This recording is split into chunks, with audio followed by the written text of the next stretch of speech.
Assalamualaikum warahmatullahi ta'ala wabarakatuh. Narito po kami ngayon sa Calabanga, Sabang Calabanga. Alhamdulillah, kami po ay magbibigay ng mga libreng babasahin at saka magbabahagi patungkol sa kagandahan ng relihiyong Islam. Alhamdulillah. Masyaallah, masyaallah. Allahu Akbar. Masyaallah.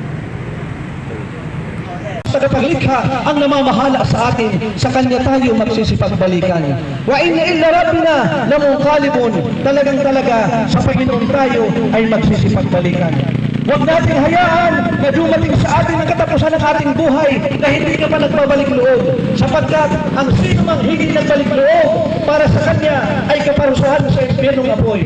Kung nais mo mapatawad ang iyong mga kasalanan, napakadaan, napakasimple. Gayahin natin ang mga propeta, gayahin natin ang mga sahaba, gayahin natin ang mga naniniwala sa Allah subhanahu wa ta'ala. Silang lahat ay sumaksi, naniwala na walang ibang Diyos maliban sa Allah. Kaya bago ko ibigay sa ating kapatid ang mga natitirang mga minuto, ay nais kong alalayan ko kayo. Napakagaan, napakasimple lamang ang gagawin mo upang ikaw ay maging kapanalig ng mga propeta, maging panauhin sa paraiso, makamtan mo ang tunay na kapanatagan at kapayapaan, ang kasiguraduhan ng kaligtasan ng iyong kaluluwa. Susundan mo lamang ako. Ganito po ang sasabihin mo. Mula sa kaibuturan ng iyong puso, sabihin mo ito.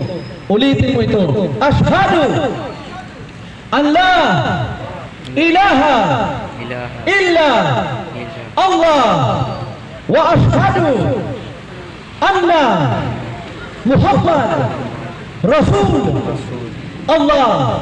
Sa ating wika sabihin mo, ako'y sumasaksi at naniniwala na walang ibang Diyos na dapat sambahin maliban sa Allah.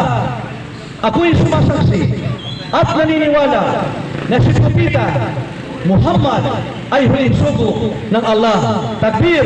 Allahu Akbar. Ang ibig sabihin ng takbir, magbunyi ang Allah ay dakila, Allah is great. Ngayon kapatid, kung ito'y binigkas mo mula sa kaibuturan ng iyong puso, saan ka man naroroon, ano man ang iyong pinagdadaanan sa buhay, kung ito'y binigkas mo mula sa kaibuturan ng iyong puso, makakaasa ka, pinatawad ka ng Allah subhanahu wa ta'ala ng iyong mga kasalanan, at ikaw ay magkakaroon ng tunay na kapanatagan ng kapayapaan, kasiguruhan ng kaligtasan ng iyong kaluluwa. At ang payo po sa ating sarili at sa inyo, mula ngayon hanggang sa huling himla ng ating buhay, tayo ay sumunod tumalima sa utos at batas ng Allah subhanahu wa ta'ala at pamamaraan ng pagsamba kay Propeta Muhammad sallallahu alaihi wasallam. Allahu Akbar, Allahu Akbar, Allahu Akbar, Allahu Akbar. Asyhadu an la ilaha illallah, asyhadu an la ilaha illallah,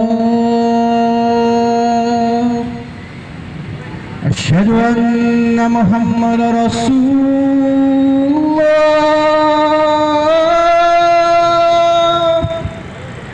asyhadu anna Muhammadar Rasulullah.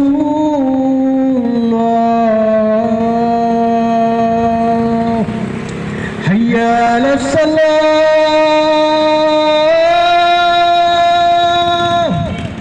hayya 'alas salah,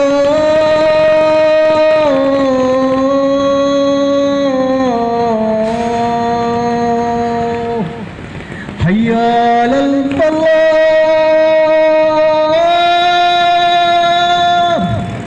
hayya 'alal falah.